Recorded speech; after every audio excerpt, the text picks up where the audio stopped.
A chilly start to the day. It was kind of hard to get out of bed this morning. Yeah. I just wanted to snuggle. I felt the same way. That's always how you know, right? Because our alarms go off so early and it's still dark outside. When you wake up and you're like really clinging the covers to you, the comforter to you, that's when you know it's a chilly morning. And it has been. We've seen some pockets of 40-degree temperatures. Your mountains this morning in the 30s and in some cases sub-freezing. So it is a cold start to the day. Along your coastline, we're mostly in the upper 50s and low 60s. Live look outside. We still have an hour and 20 minutes before we see that sun come up. We are now moving toward less than 12 hours of day length. And, you know, not the greatest sight for those of us who are early risers and like to have the sun join us very early on. But instead, we are going to be joined by mostly dark conditions up until we reach about 6:40 or so. That's when we start to see those changes come about. 5:19, though, right now, as we kick off your Tuesday, it is clear outside. And that is thanks to the overnight gusty winds that we saw. Now, when we have gusty winds overnight,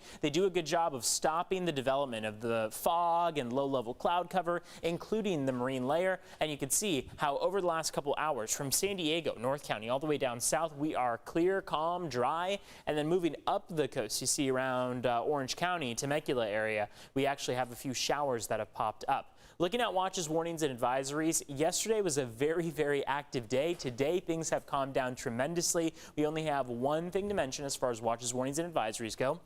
That is this high surf advisory issued yesterday, remaining in effect until 8 a.m. Another about 3 hours on that. You see that all the way along the coastline up through Orange County, 5 to 7 foot waves expected. Farther north you go, we're looking at 8 foot waves possible. Almanac brings us to 69 degrees. That's the forecast for this afternoon, about 5 degrees below normal. Rain is well above where we would want it to be for this time of year, so we are doing well on our water year thus far. We hope it remains that way, as we could really use some additional precipitation. Last year's water year came in well below normal. Sunset coming 6:19 p.m. So when we're looking outside and seeing those gusty winds and wondering when winds are going to die down, today is going to remain at times breezy, but not nearly as breezy as yesterday. You see those gusts primarily in the double digits, though. 14-mile-per-hour gusts going into your afternoon and evening in Escondido, 18 in Fallbrook, 13 down in San Diego. So it will be breezy at times, but not nearly as gusty as yesterday. And then overnight, tonight into tomorrow, you see us drop down across the board back to the single digits. Temperatures right now are mostly in the 50s and a couple 60s on there.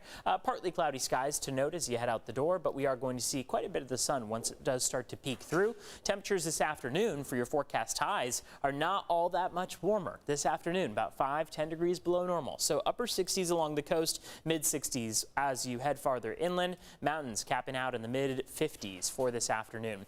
8-day microclimate points to plenty of sunshine between now and Friday. As we head toward your weekend, we start to see a gradual temperature warm up back to the above average range, with Saturday making it to 86 degrees. Next week, we'll start to see the influx of a few clouds at times, but nothing too dramatic to note. And you see across your mountains and your deserts, cooler temperatures have definitely come about, but we make it back to the mid 70s along your mountains, upper 80s in your deserts by the time we get to Sunday.